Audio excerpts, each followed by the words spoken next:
Every year, men spend billions of dollars to look at women with little clothing on.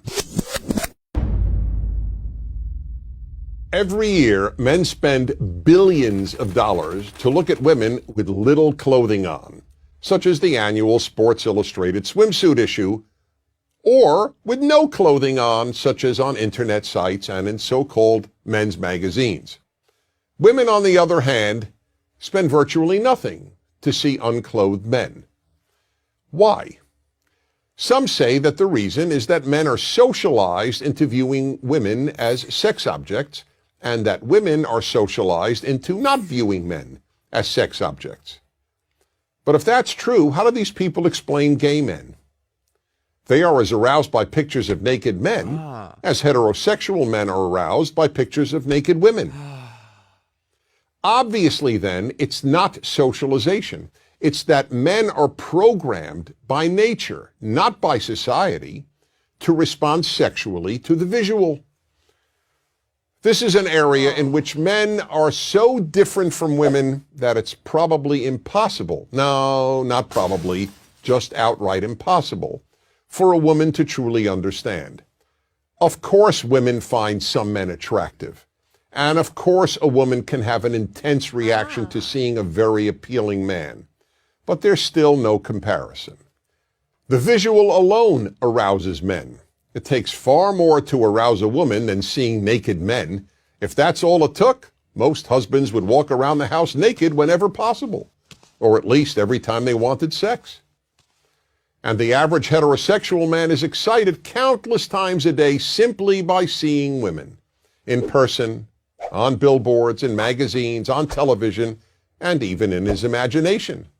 This is not the case for women. Yes, there are some male strip shows for women, but few women ever go, and the few who do attend them in groups, a girls' night out.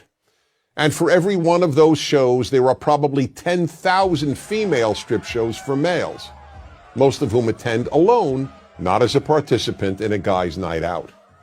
Let's be honest, there is no magazine featuring men's legs for women to look at and get aroused by. But there are websites and magazines of women's legs for men. And are women paying to view topless men? Men pay good money to look at topless women.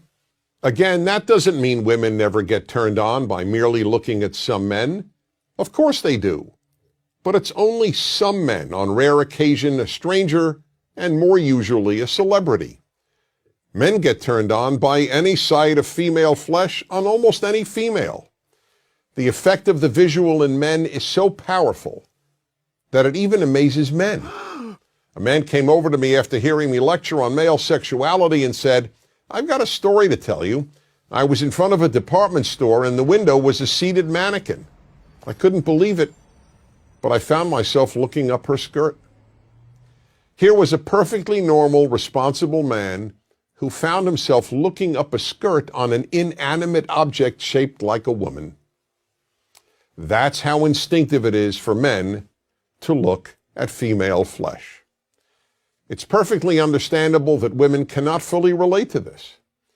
But if a woman wants to understand male sexuality, the first thing she has to understand is the power of the visual. That's why you see ads on billboards, on TV, and in magazines for every sort of product a man might buy, accompanied by a scantily clad woman, or sometimes just part of her. I recall a famous liquor ad that showed a woman's legs and a bottle of tequila. No face, just beautiful legs. Would you ever see an ad showing men's legs? People would laugh. It would be considered absurd. An ad with women's legs is not absurd. It's alluring. None of this is in any way meant to excuse inappropriate male behavior. Men must always control themselves. But to deny the power of the visual on men is like denying that the earth is round. I'm Dennis Prager.